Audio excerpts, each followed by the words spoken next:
will turn off the screen. Thank you, Jeff. Thank you, Aaron. I'm just testing to see that. Testing. All right, that works. Thank you, everybody. Good morning. Thank you all for coming. The sun was coming out as I arrived this morning, so that's good. We're supposed to have a good week this week. First of all, I want to note that I hope we have some open minds in the room still. I think we do, and I know there's many in the electorate who do. So we're looking forward to a very informed and educational forum this morning. There's going to be a series of questions this morning, and I'm going to be at some point touching on sort of the classic who, what, when, where, why, how types of questions. There's a lot of questions that have arisen with respect to the ballot question we'll talk about.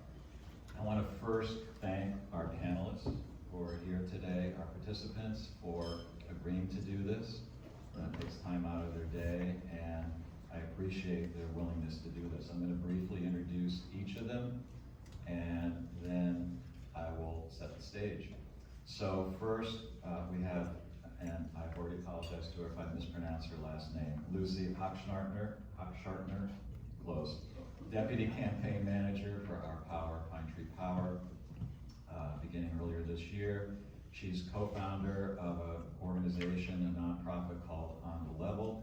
She was also active in politics in Montana, both as a field manager for the Democratic Party as well as for Monica Tranel of Montana, and was a communications manager of Montana as well.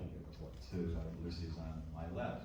To my right is former state representative Tina Riley of Jay, who served from 2016 to 2020 in the Maine House of Representatives, serving both terms in part on the Energy, Utility, and Telecommunications Committee.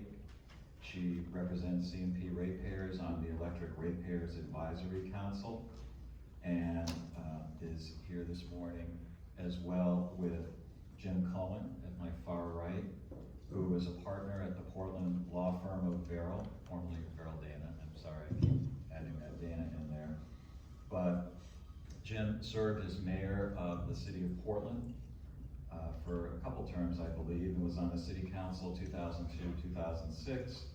He was chair of the Portland Regional Chamber of Commerce 2012 to 14, and has been a trustee of that since 2008, and also trustee of the Maine State Chamber since 2009.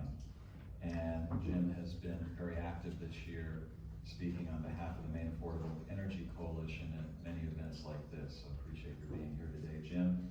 And on my far left, your right, is former state representative Seth Berry of Bowdoinham, who was first elected to the Maine House of Representatives in 2006, served in office until 2014, re-elected in 2016 because he couldn't get enough of the Maine legislature, and served in public service there until last year, was majority whip and majority leader, was chair of one of the co-chairs of the Energy, Utilities, Technology Committee, and also served on several other committees at the legislature.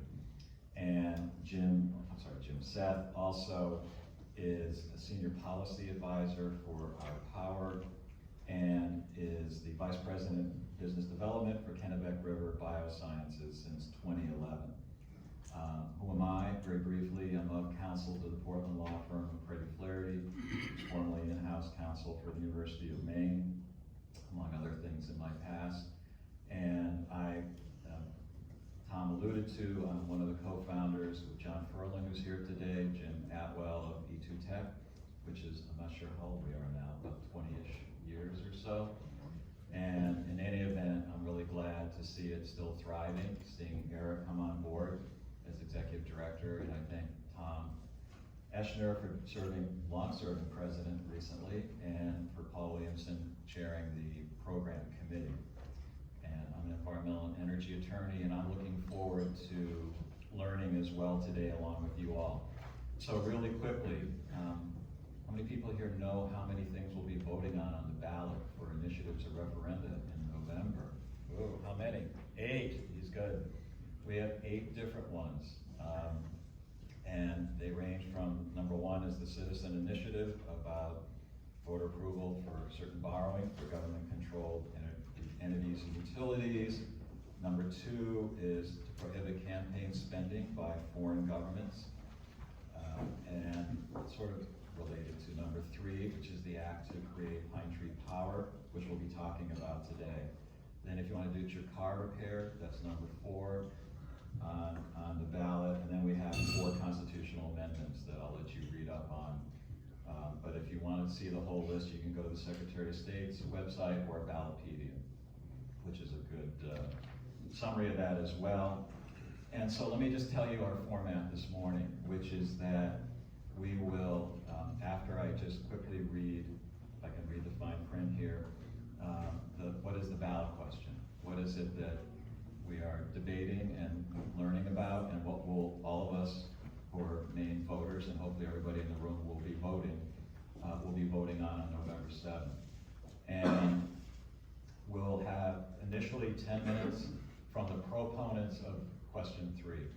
On the Pine Tree Power side, they can divide it up. I'll give them a 2-minute warning. We'll have 10 minutes on the side opposing between Tina and Jim, and they can divide that up. I'll give them a 2-minute warning. It's roughly 20 minutes. And then I have some questions on the who, what, when, where, why, how category, where I've tried to cull down what I think are some of the key issues that are in conflict that have been talked about.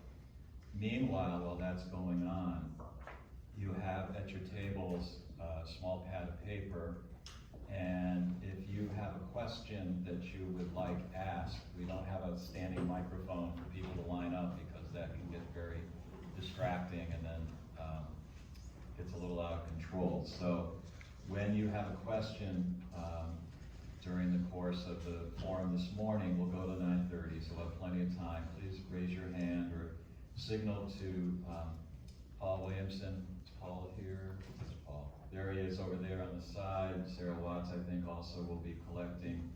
And they'll bring the questions up, we'll sort them, and I'll try to get to as many of them as I can before we have our closing, where each person gets about 2 minutes to close. And then at 9:30 we'll break, and this room will stay open for another half hour for anybody who'd like to stay, network, ask questions of our speakers, mingle, and that's part of E2Tech is networking. So that's a core part of what we do. So in brief, the ballot question, which is an act to create the Pine Tree Power Company, a nonprofit consumer-owned utility, is on the ballot. There was long legislation that goes with it that I won't read, but there was a handout at the front desk if anybody wants to pick it up on their way out that has it.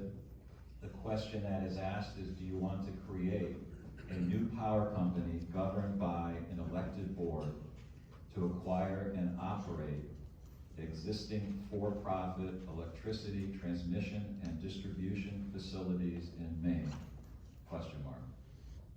So that's the question, and the materials at the front desk is what was prepared by the Legislative Revisor Statutes Office as a summary, and that will basically explain that Pine Tree Power would be a privately owned, nonprofit, consumer-owned utility controlled by a board, which again you'll hear about, which will be, some will be, majority will be elected, but you'll hear more details on that.